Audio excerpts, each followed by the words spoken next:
Hi అండి, అందరికీ నమస్కారం. నేను మీ వేణుగోపాల్ రెడ్డి ఫ్రమ్ జోష్ ఇన్నోవేషన్స్ ప్రైవేట్ లిమిటెడ్. తెలంగాణ రాష్ట్రంలో అందరూ మేనేజ్మెంట్లు, ఇంజనీరింగ్ కాలేజ్ మేనేజ్మెంట్లు సైలెంట్గా కూర్చొని ఉన్నారు.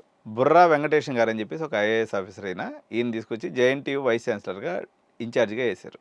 వేసిన తర్వాత ఒక బాంబు ఏం వేశారంటే, ఫైనల్ ఫేజ్ కౌన్సిలింగ్ అయిపోయిన తర్వాత సెంట్రలైజ్డ్ స్లైడింగ్ అని ఒక ఆప్షన్ పెట్టారు.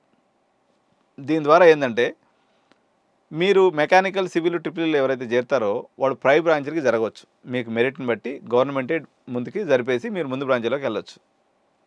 ఇదే పెద్ద బాంబు అనుకుంటే, బీజేపీ రిలేటెడ్ కాలేజెస్ ఎవరైతే ఉన్నాయో, ఉదాహరణకి గోకరాజు కానివ్వండి, బీవీఆర్ఐటీ కానివ్వండి, కేఎంఐటీ కానివ్వండి,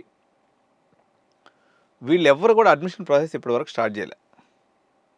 తర్వాత పుల్లారెడ్డి కానివ్వండి, అదేది మన జీ నారాయణమ్మ కానివ్వండి, వాళ్ళంటే లేట్గా స్టార్ట్ చేస్తారనుకోండి. మొత్తానికి వీళ్ళు కూడా ఎవరు అసలు అడ్మిషన్ ప్రాసెస్ ముట్టుకోవట్లేదు. బీ కేటగిరీ సీట్లను కూడా ఆంధ్రప్రదేశ్లో పెట్టినట్టుగా ఆన్లైన్లో పెట్టేస్తాడేమో అన్న సంశయంతో అందరూ సైలెంట్గా కూర్చున్నారు. ఈ సంశయం ఎప్పుడు తీరుతుందో, ఇలా కాళ్ళు అలిగిపోయేలాగా కాలేజీల చుట్టూ తిరుగుతూ ఉన్నారు పేరెంట్స్.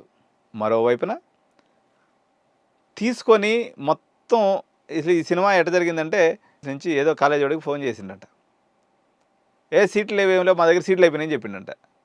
అరే, ఇంతవరకు బీ కేటగిరీ నోటిఫికేషన్ రాలేదు, ఇంతవరకు అడ్మిషన్ ప్రక్రియ స్టార్ట్ అవ్వలేదు, నువ్వు సీట్లు అంతలోకి అమ్ముకు దొబ్బినావా అని చెప్పేసి అందరికీ వాత పెడతాను కుర్రగాల్చి అని చెప్పేసి వార్నింగ్ ఇచ్చినట్టు కాలేజ్ మేనేజ్మెంట్కి ఏం చేయాలో అద్దుగా పిసుక్కుంటున్నారు ఒకరొకరు. ఇది ఈరోజు ఉన్నటువంటి పరిస్థితి. ఎంత మేరకు బీ కేటగిరీ సీట్లు ఆన్లైన్లో పెట్టే అవకాశం ఉంది అంటే 50-50 ఛాన్సెస్ అంటున్నారు. అదే జరిగితే మెరిటోరియస్ విద్యార్థులందరికీ పండగ వాతావరణం, తక్కువ పర్సంటేజ్లు వచ్చి డబ్బు ధీమాతో సీటు కొనవచ్చు అనుకున్నటువంటి పేరెంట్స్ అందరికీ నిరాశ. కొంతమంది మా దగ్గర కూడా వచ్చి పెద్ద పెద్ద కాలేజ్ సీట్ల కోసం ప్రయత్నాలు చేస్తూ ఉంటారు. మేము కూడా అడ్మిషన్లో హెల్ప్ చేస్తాం కాబట్టి నేను అందరికీ చెప్పేది ఒకటి, మా దగ్గరికి వచ్చినటువంటి ప్రతి కస్టమర్కి మేము ఏదో ఒక రూపంలో న్యాయం చేస్తాం. మీరు టెన్షన్ పడకుండా ఉండండి. సో ఈ నిర్ణయం వచ్చేంత వరకు, ఎలక్షన్స్ అయిపోయిన తర్వాత కానీ ఈ నిర్ణయం పూర్తయ్యేంత వరకు మీరెవరు కాలేజీల దగ్గర పోయి మరీ గలీజ్గా పడిగాపులు పడద్దు. నేను ఇన్ఫర్మేషన్ యూట్యూబ్లో చెప్తా.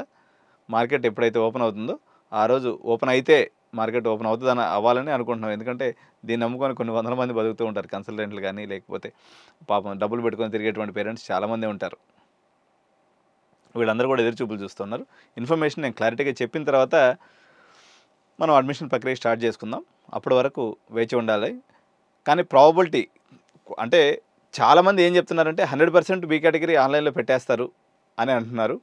బట్ ఆప్టమిస్టులు ఎవరైతే ఉన్నారో చైర్మన్స్, అట్లా ఏం జరగదులేండి, ఇది 30% మాకు సంబంధించిన సీట్లు కదా, అట్లీస్ట్ పెడితే ఒక 15% పెడతారేమో, రిమైనింగ్ 15% అయితే ఎన్ఆర్ఐ కూడా అయితే మాకు రెలవెంట్ కదా అని కొంతమంది ఇలా చెప్తూ ఉన్నారు.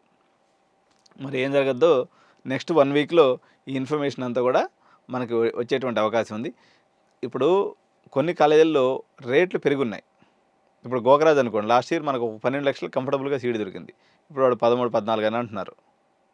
సివిఆర్ కూడా 10 లక్షలకి 11 లక్షలకు మనకు కంఫర్టబుల్గా సీటు దొరికింది. ఇప్పుడు 13-14 అంటున్నారు. ఎందుకు అంటున్నారంటే అసలు ఏమవుద్దో అన్సర్టనిటీ వల్ల రేట్లు ఎక్కువ అలా ప్రొజెక్ట్ అవుతున్నాయి.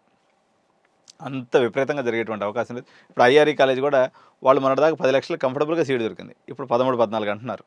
ఏం చేయాలో క్లారిటీ లేక ఏదో ఒకటి చెప్తున్నారు. కాబట్టి పేరెంట్ ఆదర్దా కొద్ది రోజులు వెయిట్ చేయండి, ఏం జరుగుతుందో మనం చూద్దాం.